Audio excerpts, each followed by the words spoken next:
Hi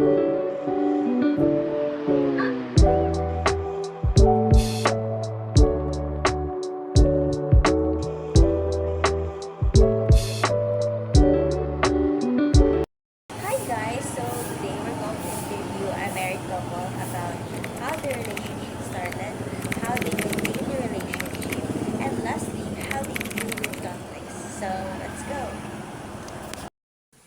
So our first question is, how did your relationship started? English speaking. Teka, ano lang yun? Oo, Ilang mo pwede lang? man. Ah, Nag-start. ang relationship namin nag-start ano na sa company, no? Sa Chuking. O kung sa din kami nagtrabaho, no? Before 1991 nag-in ko sa hardware, yes, ang Chukim. Si hindi ko pa siya misis, no? Ano tawag siya ni? Bali, sales clerk siya. Bali ako sa bodega. And then, medyo na love at first sight ko sa iya. Yeah. Okay. And then,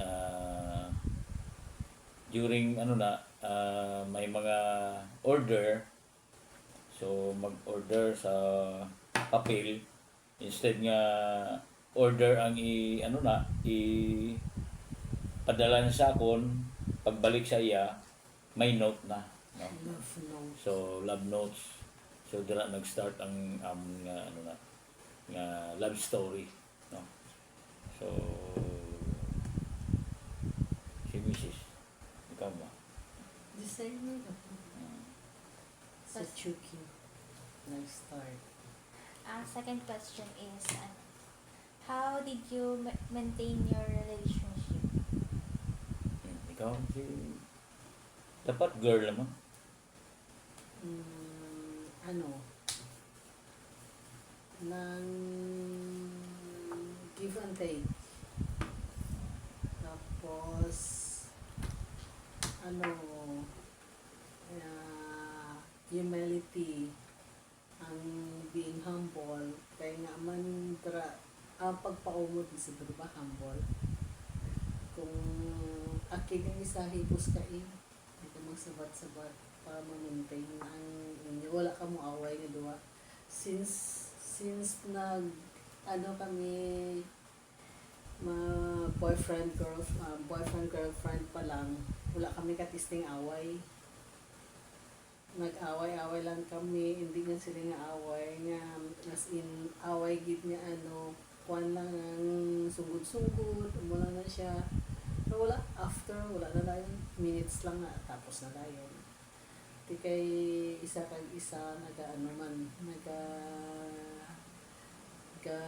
make nagapangita solution nga hindi mag-last ang among away. Hindi away, sugod-sugod lang. Pero sila nga away nga on and off, wala kami katisting. Okay, we maintain our relationship as married. Siguro sa akon lang. Bali understanding. Then normal nga may mga argument, but siguro argument due sa sa mga problem, no? Normal nga may kuan, but we maintain nga Kung sa mundo wala Oo. kami problema. so gina-maintain namon nga bago mag-aga gina-solve na namon ang among problema. Maagahan man siya, pero hindi. Magaan man siya pero Sugod-sugod lang na. not to the extent nga wala ga And then siguro i-preserve mo ang ano na, ang Hindi love. amon nga duha sa duha ang problema ang ginahalingan sa kaway namon. Mm. Hindi sa iba nga tao, sa Mm. anak, mama. Pero kung sa amon duha, wala kami. So, about sa among relationship, wala. Negative. Kami nag-aaway.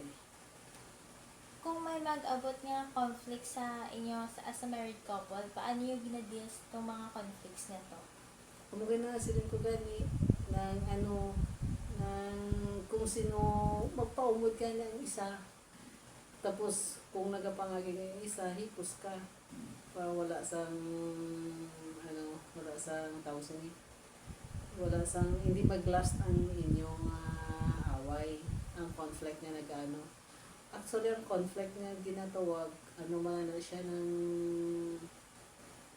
problema ang nag-aabot sinadra amo na may tawag nga conflict pero between sa amo nga doa wala kami niya sang conflict nga ginaatubang kay wala man kami duha pa buton magistorya kami istorya lang na wala problema man kung may problema nga nag-arise amo na may conflict na dira pero argument lang na siya after sa argument wala na maradayon pangita man way nga mga pangitaan sang way nga masolve ang mga conflict nga nag-aabot.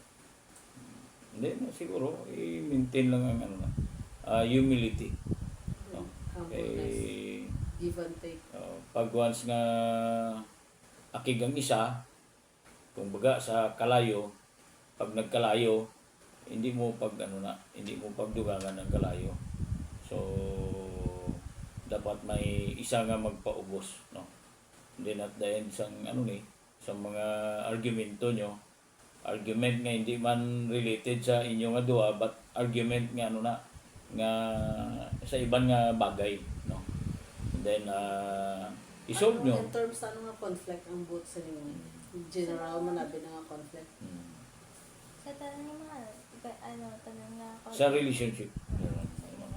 Problema, umamo sila tanan mga struggles sa kabuhi, umamo sila mga trials. Okay.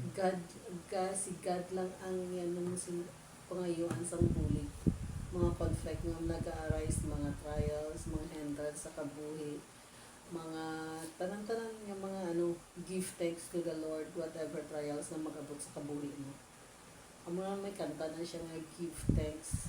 Amo na siya. Tanan pasalamatan mo. Whatever nga blessings mo na, conflict man na, away man na siya, problema man na siya, pasalamatan mo na ginakaindi hatag ni God sa mga trials kung mga conflict sa kabuhi mo kung hindi mo makaya i-solve. Actually, hindi si God ang gatag sa problema Hindi. between Tao. sa tao, kundi si taning, no? So, kada problem hindi si God ang nagatag sa Pasalamatan mo problema. sa Ginoo. Pasalamat But ka. si taning ang nagatag sa problema. No? Kaya si Lord hindi ginaya pwede nga magatag problema sa inyo. But ginatest ka ni taning kung diin kita sa ang faith mo kay God. No? So, mo na siguro. So, dapat para makuha na ng mga conflict nga dali ma-solve, dapat ang isa kag isa may pag-intindi, no? Intindihon niya kung daw pamatsyag niya nga sala siya, so hindi ka maki-argue. So dapat give way.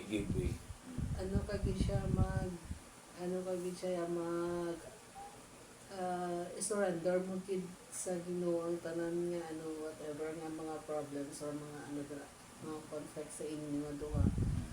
Daw bilang si God gid ang imo nga sina daw dra ka mangayo sang bulig na tawagan nga trust mo sa iya tanan nga mga problema mo kay dra nga solusyon.